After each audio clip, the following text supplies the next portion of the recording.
السلام علیکم مرګرو نوید دانش یم.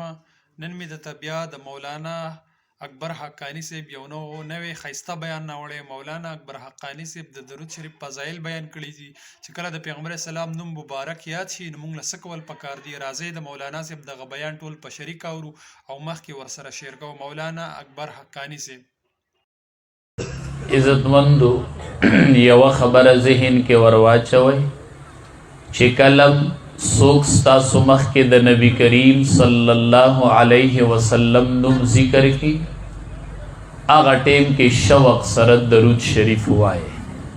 چې کله دا آیات مبارکه را نازل شو ان الله وملائکته یصلون علی النبی یا ایها الذین آمنوا صلوا علیه وسلموا تسلیما.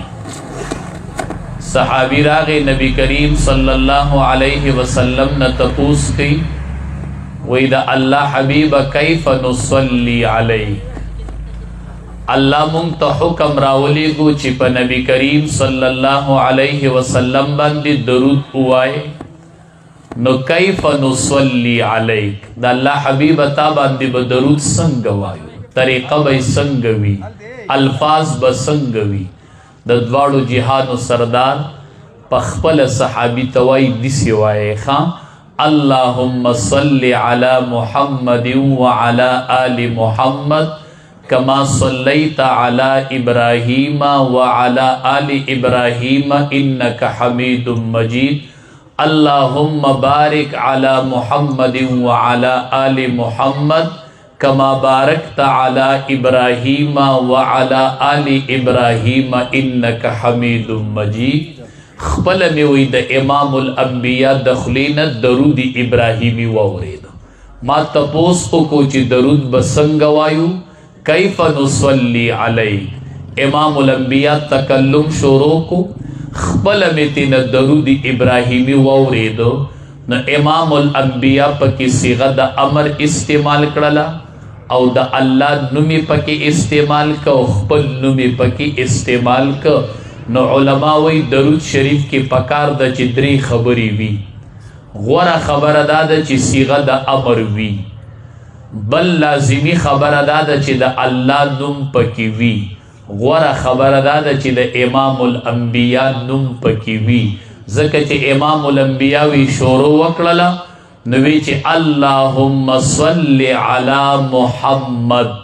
اللهم د الله نوم شو، صلی صیغه د امر شول او علی محمد د نبی آخر الزمان نوم شو. نو هغې طریقه باندې درود وایي چې کومه طریقه باندې امام الانبیاء نبی کریم صلی الله علیه وسلم صحابه ته ښودلی. حدیث مبارک کې راځي چې څوک یو ځل درود ووایي الله ورله درې انعام ورکوي، رحمت، مغفرت او ترقی. درې انعام رب العالمین په درود شریف ورکوي.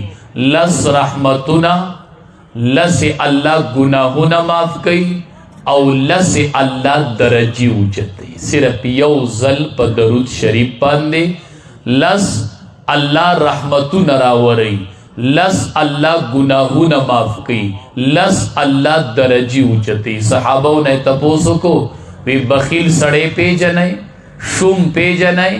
وی البخیل الذی من ذکرت عنده فلم یصل علی. وی شوم سړی هغه دی چې کله د هغه په خوا کې زما نوم واغستلی شي او هغه ما باندې درود شریف ونه وایي، وی دا شوم سړی دی. نبی کریم صلی الله علیه وسلم وفرمایل حدیث مبارک کې راځي چې څوک خط لیکي یا کتاب لیکي او هغه کې د نبی کریم صلی الله علیه وسلم نوم راشي، نو مونږ چې د نبی علیه السلام نوم ولیکو نو د پاسه په سواد وکړو.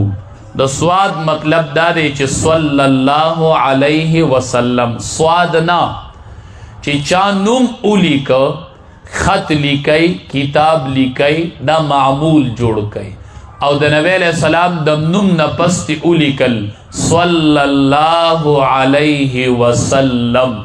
حدیث مبارک کے راضی نبی علیہ السلام فرمائی اللہ یو فرشتہ مقرر کی، اگی فرشتی توائی چې د سو پورې دا درود په دې کتاب کې لیکلی دی نو د دې لیکون کې د پاره د مغفرت دعاګانې غواړه.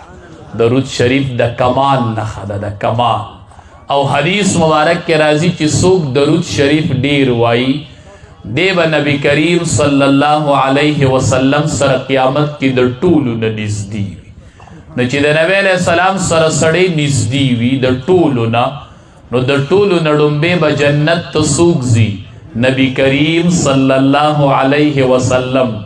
حدیث مبارک کې راځي د دواړو جهانو سردار خپله فرمایي وَأَنَا أَوَّلُ مَنْ يَقْرَعُ بَابَ الْجَنَّةِ. امام الانبیاء باندې درود شریف وایي قیامت کې به بیا ډیر سیریږو. نبی علیہ السلام فرمایي چې څنګه قیامت برپاش اوله خبره به میدان محشر کې وشي انا سید ولد آدم یوم القیامه. اول خو به الله ما د قیامت په ورځ د ټول بني آدم سردار کی دا سرداری یو تاج به ما ته میلو شي. دا سرداری